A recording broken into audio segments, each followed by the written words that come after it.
اگر ہمیں کوئی شخص کہتا ہے کہ شب برات کو اٹھ کے نفل نہ پڑھو تو بھائی نفل ہم نے پڑھنے اللہ کی رضا کے لیے، ہمیں کسی بندے سے ڈگری لینے کی ضرورت نہیں، نہ تو ہمارے اور رب کے درمیان معاذ اللہ کوئی وسیلہ ہے کہ تو کہے گا تو پڑھیں گے، جب دل کرے گا پڑھیں گے اور جتنے دل کرے گا پڑھیں گے۔ ہم تو نفل کہہ رہے ہیں، اس کو ہم نے کب کہا ہے ضروری ہے؟ جو عشاء پڑھ کے سو جائے فجر تک سویا رہے، ہم اس کو گناہگار نہیں کہہ رہے، لیکن یہ ضرور کہیں گے کہ گولڈن چانس مس کر دیا اس نے، چانس مس کیا ہے، یہ تو اللہ کی رحمت کا موقع تھا۔ حضرت سیدہ عائشہ صدیقہ رضی اللہ تعالی عنہا ارشاد فرماتی ہیں کہ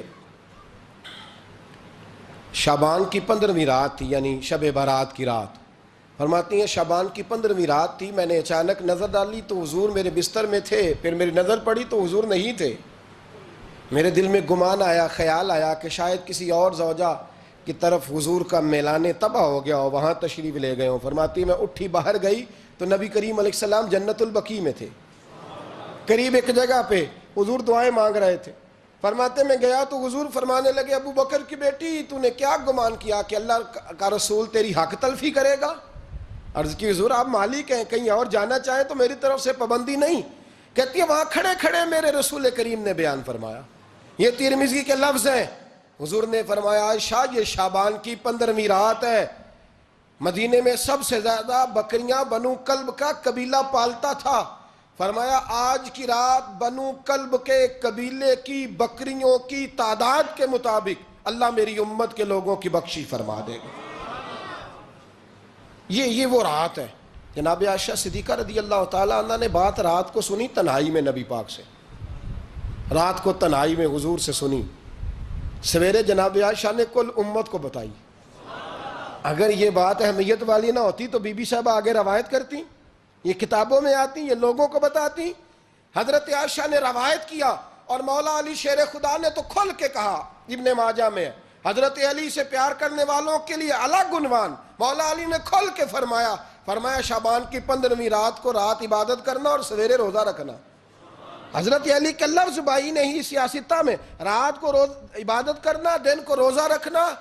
ویسے تو رب کریم ہر روز تہجد کے وقت پہلے آسمان پر نزول اجلال فرماتا ہے اور لوگوں کو فرماتا ہے کوئی بخشش مانگنے والا؟ اور فرمایا ہر روز تہجد کے وقت یہ اعلان ہوتا ہے، پر شب برات کو نا شروع رات سے یہ اعلان شروع ہو جاتا ہے۔ ادھر دیکھو میری طرف، مغرب سے اعلان شروع ہو جائے گا۔ اللہ کرے آپ کو سمجھ آئے، اللہ کرے آپ کو، اور بھائی یہاں بار لوٹ سیل لگ جائے، یہاں ابھی سیل لگ جائے، 5000 والا جوڑا 1500 میں تو رش ختم ہوگا۔ اور بھائی اگر یہ لگ جائے، چلو یہ تو دور کی بات ہے نا، ہم تو لنگر والے لوگ ہیں، اگر لنگر کا اعلان ہو جائے کہ بڑا تگڑا ہے، بڑا تگڑا، ہمارے ہاں تو شادی کی روٹی کھلتی ہے تو لوگ آخری روٹی سمجھ کے کھاتے ہیں، تو شاید اللہ ماشاءاللہ یہ آخری ہے، اس کے بعد نہ ملے گی۔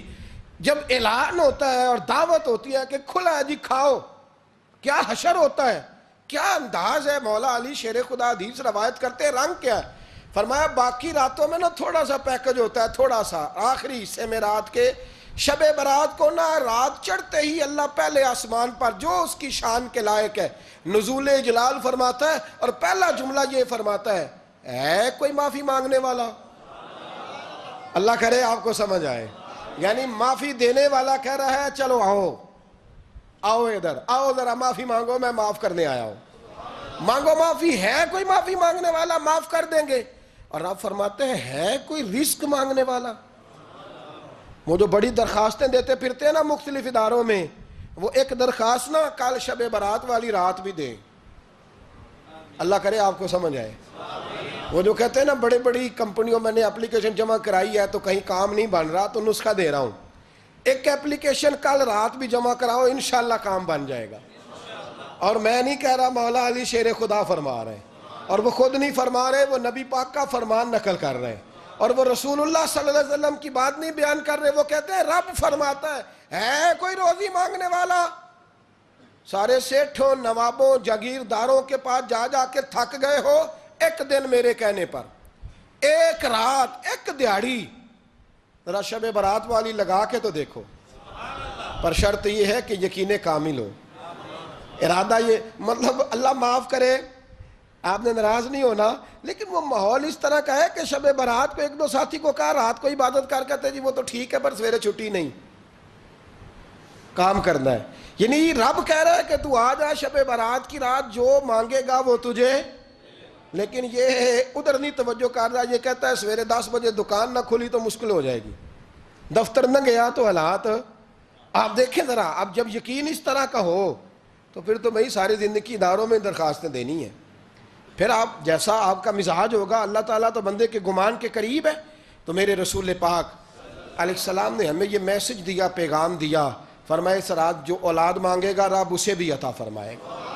اس رات جو اللہ سے بخشش مانگے گا اللہ اسے بھی دے گا.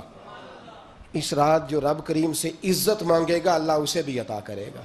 شارحین نے لکھا اس رات جو رب سے پردہ پوشی مانگے گا اللہ اسے پردہ پوشی بھی عطا کرے گا. جو جنت کا سوالی ہوگا رب اپنے فضل سے عطا فرمائے گا. کوشش فرمائیں، کوشش فرمائیں. 10 محرم کو ہمارے ہاں لوگ جاتے ہیں قبرستان، وہ کسی حدیث سے ثابت نہیں، میں منع نہیں کر رہا، جائیں 9 محرم کو جائیں، 10 کو جائیں، 11 کو جائیں، 8 کو جائیں، سفر میں جائیں، ربیع الاول میں جائیں، قبرستان میں جب بھی جائیں منع نہیں ہے. لیکن شب برات والی رات تو خود رسول کریم گئے ہیں نا قبرستان. اب جو بات میں نے سمجھانی ہے اس کو سمجھیں. نبی پاک کی والدہ کا مزار نہیں ہے وہاں جنت البقیع میں. حضور کے کو بھائی بہن، حضور کیا کرنے گئے؟ امت کی بخشش کے لیے گئے. شب برات کی رات لالچی نہ بنے کہ صرف میں نے اپنے لیے روزی مانگنی ہے، کل امت کے لیے مانگے رب کریم سے. مانگے اپنے بھائی کے لیے، مانگے اپنی بہن کے لیے، مانگے اپنے بیٹے کے لیے، مانگے اپنی بیٹی کے لیے، مانگے اللہ کریم سے. یہ مانگنے کی رات ہے. پچھلی راتی رحمت رب دی کرے بلند آوازہ، بخشش منگن وارے کارن کھلا جے دروازہ. آئیں اللہ کی بارگاہ میں اس رات کو کھل کے دعا مانگیں. قبرستانوں میں نا کچھ قبریں ایسی ہیں کہ جو بتاتی ہیں کہ سالوں بیت گئے ہیں کوئی آیا نہیں. کچھ قبریں بتاتی ہیں. اور کچھ بڑے قبرستان بڑے شہروں میں ایسے بھی ہیں کہ جن کا گورکن کہتا ہے کہ مجھے کمیٹی نے کہہ دیا ہے جہاں 4-5 سال کوئی نہ آئے وہاں نئی قبر بنا دیا کرو. وہاں نئی قبر بن جاتی ہے معاذ اللہ. او بھائی کچھ ہیں ایسے، کچھ ہیں. یہ جائیں نا اکبر بادشاہ یہاں لیٹا ہے لاہور میں، تو شعر لکھا ہوا ہے بر مزارے ماں غریباں نے گلے پروانہ سوزز نے صدائے بلبلے. فارسی کا مقولہ لکھا ہے اس کی قبر پہ، کہتا ہے میں وہ غریب ہوں. اعلیٰ بادشاہ ہے مقبرے میں لیٹا ہے، کہتا ہے میں وہ غریب ہوں کہ نہ یہاں کوئی پروانہ آتا ہے نہ بلبل آ کے گیت گاتی. کوئی آتا ہی نہیں، کوئی فاتحہ نہیں پڑھتا، کوئی فاتحہ نہیں پڑھتا. او بھائی کئی قبریں ایسی ہیں جن پہ سالوں بیت گئے کوئی لوٹا نہیں. اور مشکات میں حدیث ہے میرے نبی کریم علیہ السلام نے فرمایا جو قبر میں ہوتا ہے وہ تو اس آدمی کی طرح ہے جو دریا میں ڈوب رہا ہے اور وہ انتظار کر رہا ہے کہ میرا بیٹا میرے لیے دعا مانگے، میری بیٹی دعا مانگے. پر بیٹے کو تو 27 سال ہو گئے، ملک سے باہر ہے. کاغذ بنے گے تو ابے کی قبر پہ آئے گا نا، اس کے تو کاغذات ہی نہیں مکمل ہو رہے. وہ بیٹے کو تو مشکل ہے بڑی، وہ تو کاغذات نہیں بن رہے. وہ تو دولت کا مطالبہ پورا ہوگا تو جبھی وہ کام ہوگا نا. انتظار ہو رہا ہے قبروں میں میرا بیٹا دعا کرے، میرا بھائی دعا کرے. اور اگر بچہ دفن ہے تو وہ کہتا ہے میری ماں دعا کرے، میرا باپ دعا کرے. کوشش کریں شب برات بعد از مغرب یہ رواج پیدا کریں. یہ رسول اللہ کا طریقہ ہے صلی اللہ علیہ وسلم. قبرستان میں جائیں اور جا کر کے وہاں اللہ تبارک و تعالیٰ سے دعا مانگیں کہ یا اللہ جو اس قبرستان میں لیٹے ہیں وہ بھی، اور جو آج تک کلمہ پڑھنے والے دنیا سے گئے وہ بھی، اور جو قیامت تک جائیں گے وہ بھی. اے اللہ تو سب کی بخشش فرما دے. اللہ کی رحمت کو محدود نہ کریں کہ صرف مجھے بخش دے، اسے کہیں یا اللہ کل کی بخشش فرما. ساری امت کے لیے دعا کریں. شب برات کی رات نفل پڑھیں.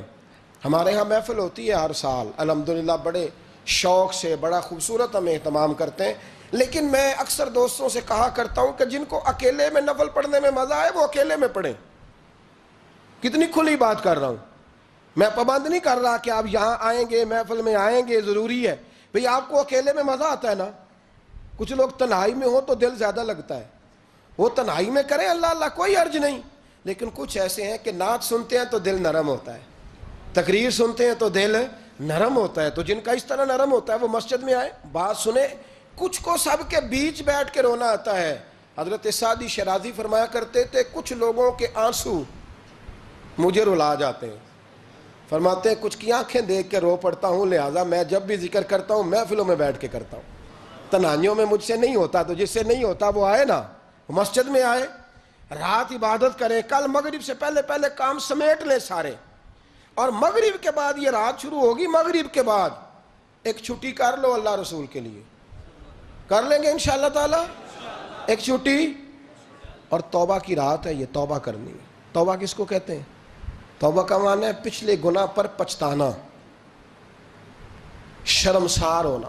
کہتے نہیں اے کاش میں نہ کرتا, اور وہ لفظوں میں نہیں, جملوں میں نہیں, توبہ رٹی رٹائی نہیں. شرمسار ہونا اور آئندہ گناہ نہ کرنے کا پکا ارادہ کرنا, اس کا نام توبہ ہے. دیکھیں اللہ تعالیٰ فضل کرے, میں نے پچھلے سال کہا تھا پھر کہتا ہوں, مسجدوں سے نا شب برات کی رات, شب قدر کی رات چیخوں کی آوازیں آتی ہیں, لوگ اتنا روتے ہیں نا. رونا چاہیے, کم روتے ہیں زیادہ رونا چاہیے. لیکن سوال یہ ہے کہ اتنا زیادہ لوگ شب برات کی رات روتے ہیں, کیا پھر سویرے بددیانتی ختم ہو جاتی ہے؟ جو رات مسجد میں کھل کے رو کے آیا ہے اس کا پروگرام ہے نا کہ اب ملاوٹ کبھی نہیں کرے گا, اب گاہکوں سے جھوٹ کبھی نہیں بولے گا, اب وہ بددیانتی کا معاملہ کبھی نہیں کرے گا. لیکن رات روتا بھی رہے اور سویرے پروگرام یہ ہو کہ میں نے پھر لوگوں کو فریب دینا ہے, داؤ لگانا ہے, تو اس نے توبہ کیا رات کے, یہاں بس یہ ایکٹنگ کر کے لوٹ آیا ہے. یعنی بڑی سجا بنا کر کے سوار کر کے رات توبہ کی. کیا مطلب ہے توبہ کا؟ کہ توبہ آپ نے کی. حضرت حسن بصری سے کسی نے کہا توبہ کیا ہے؟ فرمانے لگے توبہ یہ ہے کہ جس گلی سے رب نے تجھے منع کیا ہے دوبارہ پھر تو اس گلی میں نظر نہ آئے, تو نظر ہی نہ آئے. اور جس جگہ جانے کا رب نے تجھے حکم دیا ہے پھر تو دوبارہ وہاں سے غیر حاضر نہ ہو. اگر یہ پروگرام ہی نہیں, ارادہ ہی نہیں. بچے ایک دو مجھے کہنے لگے کل حضرت صاحب توبہ کے موضوع پر ہم نے گفتگو کرنی ہے, تو کوئی باب بتائے کہاں پہ ہے. کچھ بچے شاگرد ہیں, کچھ مسجدوں میں جمعہ پڑھاتے ہیں. ایک نے مجھ سے کہا, تو میں نے کہا بیٹے پہلے مسجد میں جاؤ, 2 نفل پڑھو, توبہ کرو, توبہ کا ارادہ بناؤ. یہ رسم نہیں ہے. وہ نعت خواں بھی تو توبہ کر لینا جو شب برات کے دن لوگوں کو توبہ کرانے آیا ہے اور 25,000 کا سودا کر کے آیا ہے. تو آج اس کام سے تو توبہ کرنا, یہ نوٹ پھکوانے سے تو توبہ کرنا. یہ رسم ہے. ساری رات توبہ توبہ توبہ توبہ, یہ کیا معنی ہے اس کا؟ کیا مطلب کریں؟ امام غزالی فرماتے ہیں کہ ایک آدمی بادشاہ کا گارڈ تھا, سپاہی تھا, اس کا پہرے دار تھا, نگرانی کرتا تھا, بڑی وفاداری سے نوکری کرتا رہا. بادشاہ نے اسے تنخواہ کے علاوہ بھی بڑا نوازا. اسے بادشاہ نے بڑے الاؤنسز دیے, بادشاہ نے بڑا کچھ دیا, مکان دیا. کچھ سالوں کے بعد بادشاہ کو پتا چلا کہ یہ میرے لیے نہیں آتا تھا, اس کی تو میری کنیز پر نظر تھی. اس نے تو رات کی ڈیوٹی اس لیے لگوائی تھی کہ کنیز پر نظر تھی. تو امام فرماتے ہیں کہ بتاؤ پھر وہ بادشاہ اس کے ساتھ کیا سلوک کرے گا؟ وہ کیا سلوک کرے گا؟ تو لوگ کہنے لگے حضور لگتا یہ ہے کہ وہ نا 4-5 حصوں میں کاٹ کے تو کتوں کے آگے پھینکے گا. آپ فرمانے لگے میرا رب تو بڑا ہی کریم ہے, وہ تو ایسے نہیں کرتا. لیکن بتلاؤ اگر اسے پتا چلے کہ یہ رسم کے لیے آیا ہے, اس کی تو نظر ہی مال پہ ہے, یہ تو سویرے بدلے گا نہیں, یہ تو دھوکہ دے رہا ہے, یہ تو توبہ کرنے آیا ہی نہیں, اس نے تو ڈھونگ رچایا ہے, اسے تو پہلے سے خبر ہے. تو پھر تم کیا امید رکھتے ہو؟ پھر کیا رویہ رکھتے ہو؟ شب برات کی رات دھاڑے مار مار کے رونا اور صبح اسی طرح دھوکہ دینا, اسی طرح فریب کرنا, اسی طرح جھوٹ بولنا, اسی طرح بددیانتی کرنا, اسی طرح لوگوں کو لوٹنا. تو یہ رسم نہیں ہے توبہ. توبہ تو بدل جانے کا نام ہے, توبہ تو پھر سنور جانے کا نام ہے. توبہ تو اس طرح ہے جس طرح حضرت ابراہیم ابن ادھم نے کی تھی. وقت کے بادشاہ تھے بادشاہ, جب توبہ کی تو پھر ہر چیز چھوڑ دی, پھر مال لوگوں میں بانٹ دیا اور پھر ٹاٹ کا لباس پہن کر زندگی گزاری. لوگوں نے کہا حضور یہ تبدیلی ہے. فرمایا تبدیلی نہیں, یہ میری توبہ ہے, یہ میری توبہ ہے. جب توبہ کی تو پھر بدل کے کی, جب توبہ کی تو پھر تبدیل کیا آپ نے. یہ کیا توبہ ہوئی؟ ساری رات روتے رہے, سویرے دکان پہ جا کے پھر قسم اٹھائی کہ مجھے تو پڑتا ہی 11,000 کا ہے. یہ توبہ ہے؟ تو آپ نے اور میں نے توبہ کرنی ہے تو انشاءاللہ تعالیٰ اس طرح کرنی ہے کہ پھر 15ویں شعبان کو بدل جائے.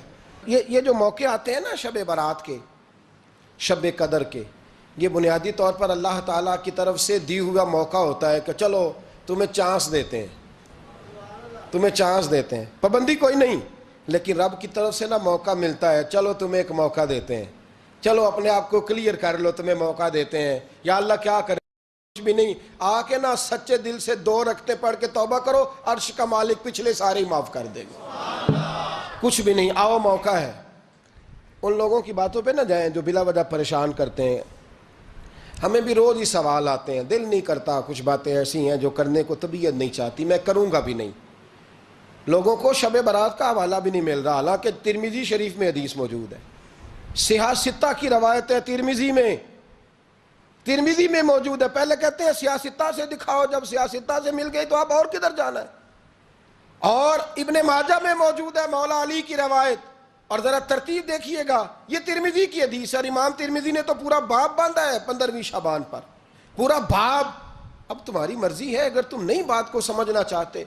اور مجھے پتا کیوں یہ شب برات کیا لگتا ہے، مجھے کبھی کبھی یوں لگتا ہے کہ رب فرماتا ہے کہ رمضان سے 15 دن پہلے ہی پکی سچی توبہ کر لے، تیاری کر، پاک صاف ہو جا، تاکہ جب رمضان آئے نا تو پھر تجھے پاک ہونے کی ضرورت نہ پڑے، بس پھر تو آتا جائے اور میں تیرے اوپر رحمت نچھاور کرتا جاؤں، بس تو پہلے ہی تیاری کر، 15 دن پہلے ہی، 14 دن پہلے تیار ہو جا۔ کل رات اپنے آپ کو ذہنی طور پر تیار کریں، بچوں کو تیار کریں، گھروں کو تیار کریں۔ اب جب مہمان آتے ہیں نا بڑا کچھ کرتے ہیں، شب برات آئے تو مصلی ایک دفعہ دھویا کریں، ایک دفعہ مصلی دھویا کریں۔ فرش دھوتے ہیں نا، مہمانوں نے آنا ہے تو ایک کمرے کا فرش دھو کے صاف کریں کہ خواتین نے یہاں ساری رات نماز پڑھنی، یہ ارادے بنائیں۔ جس طرح آپ کہتے ہیں نا رات کو سفر کرنا ہے تو دوپہر میں تھوڑا آرام نہ کر لوں تو کل دوپہر میں آرام کر لیں، تاکہ رات کو رب رب کرنا آسان ہو جائے، اللہ کی بارگاہ میں بیٹھنا آسان ہو جائے۔ مکمل طور پر ذہنی طور پر اپنے آپ کو تیار کریں۔ یہاں بھی محفل ہوگی انشاءاللہ، عشاء کے متصل بعد شروع ہو جائے گی، 12 بجے تک محفل چلے گی، پھر 12 بجے کے بعد نماز تسبیح پڑھی جائے گی، پھر 1 بجے پھر دوبارہ آپ کو اجازت دی جائے گی، کوئی انفرادی طور پر گھنٹہ سوا اپنی الگ سے کوئی عبادت کرنا چاہے تو وہ تب بھی ممکن ہو، جیسے آپ کو موقع بنے۔ میں کہہ چکا ہوں، لیکن وقت ضائع نہ کرنا، گولڈن چانس ہے، اس کو مس نہ کرنا، یہ شب نجات ہے، اس کے ضرور قریب جانا۔ رب کریم سمجھنے کی توفیق عطا فرمائے۔ آخر دعوایا ان الحمدللہ رب العالمین۔